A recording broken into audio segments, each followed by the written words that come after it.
ನೋಡಿ ಹಟ್ಸನ್ ಕರ್ ಮೊಸರು ಹಾಕೊಬೇಕು.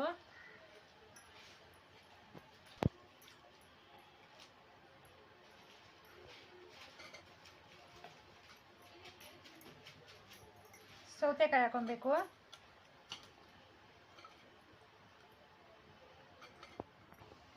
ನೋಡಿ ಈರುಳ್ಳಿ ಹಾಕೊಬೇಕು.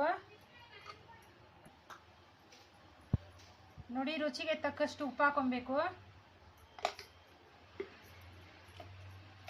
ಎಲ್ಲವನ್ನ ಮಿಕ್ಸ್ ಮಾಡ್ಕೊಬೇಕು.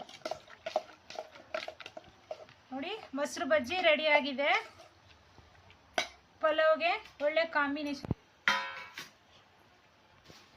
ನೋಡಿ ಇವಾಗ ಮೊಸರು ಬಜ್ಜಿ ಪಲಾವ್ ರೆಡಿ ಆಗಿದೆ. ಪಲಾವ್ ಜೊತೆ ಮೊಸರು ಬಜ್ಜಿ ಸವಿಯಲು ಸಿದ್ಧವಾಗಿದೆ. ನಮ್ಮ ಚಾನಲನ್ನು ಸಬ್ಸ್ಕ್ರೈಬ್ ಮಾಡ್ಕೊಳ್ಳಿ. Thank you for watching this video.